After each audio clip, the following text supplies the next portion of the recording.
এক মহিলার স্বাক্ষর জালিয়াতি করে থানায় মিথ্যে অভিযোগ দায়ের। বিষয়টি জানতে পেরেই পুলিশ সুপারের দ্বারস্থ ওই মহিলা। জানা গেছে ওই মহিলার নাম সঞ্জুরা বিবি, বাড়ি কালিয়াচক থানার ফতেখানি বাঙালিপাড়া।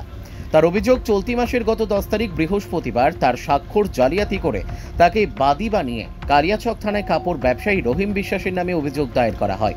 অথচ তিনি এই ধরনের কোনো অভিযোগ দায়ের করেনি বলে ও জানান।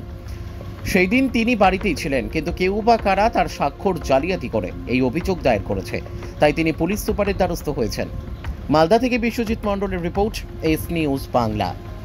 হ্যাঁ, এই অভিযোগটা আপনি কি করেছিলেন রহিম বিশ্বাস নামে? আমি তো বাড়িতে ছিলাম, আমার স্বামীর সাথে আমার ছেলেমেয়ের সাথে ফ্যামিলির সঙ্গে তো ছিলাম। আমি কখন গেলাম? 10 তারিখে তো আমি যাইনি। আমার কিভাবে হলো এই কাজটা? আপনি থানায় গেছিলেন?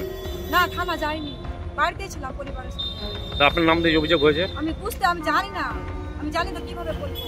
রহিম দাদার নাম দিয়েছে, আমাকে ফাঁসাচ্ছে, আমার বাবাকে ফাঁসাচ্ছে। আচ্ছা, রহিম বিশ্বাসের নামে আপনার কোনো অভিযোগ নাই? না, কোনো কিছু নাই। তাহলে আপনার নামে অভিযোগটা আছে? কারা করেছে আমি নিজেও জানি না, আমি বলতেও পারছি না। আপনারা জানেন না কিছুই? না, কিছু জানি না। আপনারা কি কখন জানলেন এটা? এটা আজকেই জানলাম। আপনারা কে ফোন করলো? দাদা। রহিম বিশ্বাস ফোন করলো? ওই ফোন করে বললাম, বলছে তুই আমাকে ফোন করেছিস? আমি বললাম আমি করিনি, আমি জানি। আমি তো বাড়িতে ছিলাম, আমি কখন গেলাম? তোমার নাম? সঞ্জুরা বাড়ি? ফতেখানি।